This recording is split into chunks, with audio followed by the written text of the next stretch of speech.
மனிதர்களோடு பழகும்போது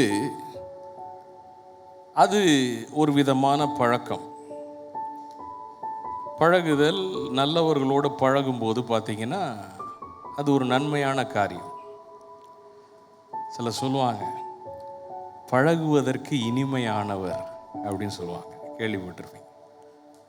அவர் பழகிறதுக்கு இனிமையானவர் அப்படின்னு சொல்லிட்டு.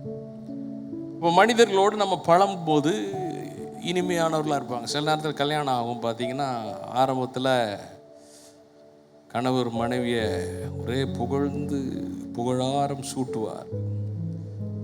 ரொம்ப அருமையாக மனைவியும் கணவனை பற்றி அருமையான வார்த்தைகள்லாம் சொல்லுவாங்க. ஆனால் ஒரு 5 வருஷம் கழித்து, ஒரு 10 வருஷம் கழித்து பார்த்தீங்கன்னா, ரொம்ப நாள் 5 வருஷம்னே அதிகம்னு என்ன சில சொல்கிறாங்க. சில சிரிக்கிறத பார்த்தா அப்படி இருக்கு. பார்த்தீங்கன்னா வீக்னஸ், அந்த கணவருக்கு பழகுவதற்கு இனிமையானவர் தான், ஆனாலும் சில விஷயத்தில் டக்குன்னு கோவப்பட்டுருவார். அது ஆரம்பத்தில் தெரியாது. அந்த பலவீனம் பழக பழக பலன் மறைந்து பலவீனங்கள் வெளிப்பட ஆரம்பிக்கும் போது அது கொஞ்சம் கஷ்டமாக இருக்கும்.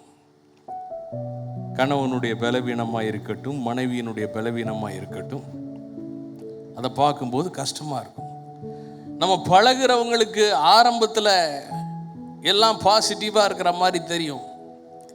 ஆனால் சில நேரத்தில் பார்த்தீங்கன்னா, சிலர் நம்ம பழகி அதனால் சிலர் பிரச்சனைகள் கூட சிலரால் உண்டாகலாம். இது மனிதரோட பழகுகிற பழக்கம். ஆனால் தேவனோட பழகுகிற பழக்கத்தை குறித்து தான் இங்கே வசனம் சொல்லுகிறது. நீர் அவரோடே பழகும், நீர் அவரோடே பழகி சமாதானமாய் இரும், அப்பொழுது உமக்கு நன்மை வரும்.